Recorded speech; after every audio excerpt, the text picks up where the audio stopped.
Je vais vous parler aujourd'hui du processus de dévictimisation. La dévictimisation va nous permettre de retrouver notre autonomie, notre liberté et aussi va nous permettre de rehausser notre confiance et notre estime de soi. La dévictimisation s'oppose à la victimisation dont je vais parler tout de suite. La victimisation, c'est un processus qui peut débuter dès l'enfance et se développer, s'installer graduellement et sournoisement. Il conduit de nombreuses femmes à considérer les rapports inégalitaires comme étant acceptables si elles désirent être en couple. Ça découle de notre socialisation. C'est un processus d'apprentissage des normes et des valeurs qui régissent la société. On va être complètement conditionné. Les filles, on va leur apprendre souvent la douceur, le don de soi, à être centrées sur les autres, alors qu'aux garçons, on va plutôt leur apprendre à être centrés sur leurs propres besoins, leur carrière, s'affirmer, etc.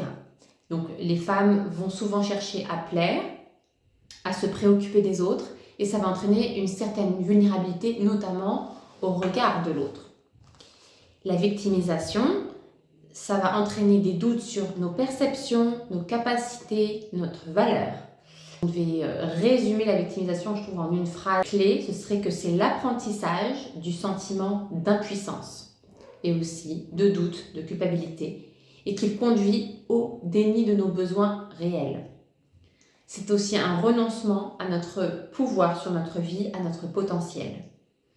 On va réfléchir de manière irréaliste et étroite.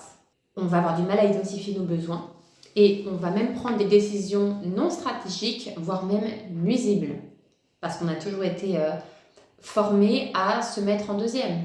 C'est une oppression extériorisée à l'origine qui devient intériorisée. Donc, à la limite, l'extérieur n'a même plus besoin de nous demander de nous soucier des autres ou de nous mettre en second. On va le faire de nous-mêmes, tellement on a été conditionné à le faire. L'inverse, donc le processus de dévictimisation, c'est la découverte de sources internes de renforcement de l'estime de soi et de la confiance en soi, plutôt que de sources externes. Et seule la pratique régulière va transformer les efforts délibérés en automatismes moins coûteux en énergie. Il va y avoir deux grandes étapes. Un, la transformation du discours intérieur, ça veut dire le petit discours qu'on a tout le temps dans la tête, qu'on se tient à nous-mêmes sans même parfois en avoir conscience. Deuxièmement, le passage à l'action. Comme le disait très souvent une de mes guides, je l'appelle comme ça aujourd'hui, l'action est l'oxygène de l'estime de soi. Mais attention, pas n'importe quelle action. Notre identité, nos valeurs et nos aspirations peuvent être brouillées par la victimisation. Le conditionnement inhibe l'actualisation de notre potentiel et de notre bien-être, comme des lunettes grises qui brouilleraient nos pensées, nos émotions, nos décisions. Et en prendre conscience par la dévictimisation va permettre justement de retirer ces lunettes grises et d'aller débusquer les injustices et les illogismes profonds de la victimisation.